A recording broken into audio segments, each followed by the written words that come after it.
বিসমিল্লাহির রহমানির রহিম। সুধী আসসালামু আলাইকুম। আজকে বেরিয়েছিলাম ঢাকা থেকে ঈদের ছুটিতে।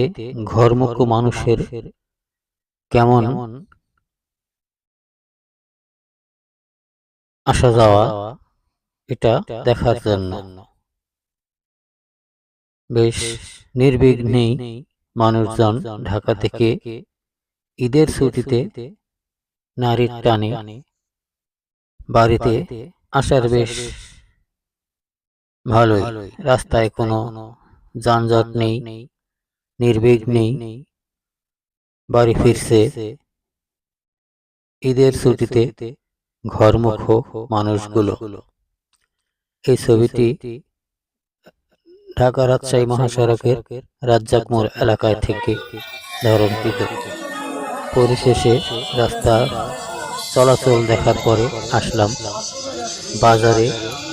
এবারের ঈদে মানুষজনের কেনাকাটার ধরন কেমন, মানুষজন কেমন বাজারে আসছে কেনাকাটা করতে।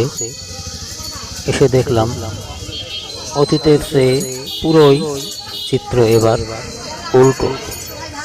এই মুহূর্তে আজ থেকে মাত্র 2 দিন হাতে সময় আছে ঈদের আগে।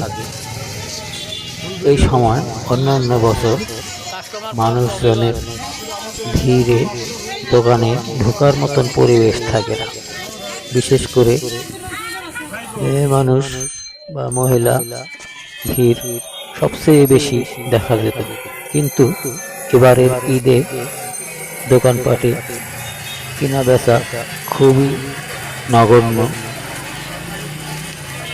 কাস্টমার নেই বললেই চলে।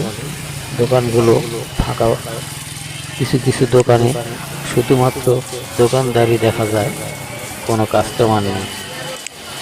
বেশ কিছু কিছু দোকানে 2-1টা কাস্টমার দেখা গেলেও অধিকাংশ দোকানই ফাঁকা পড়ে আছে। শুধুমাত্র দোকানের লোকজনগুলোই দোকানে। এই ধরনের বেচা বিক্রি বা এই ধরনের আনাগোনা ঈদের আগ মুহূর্তে খুবই কম দেখা যায়।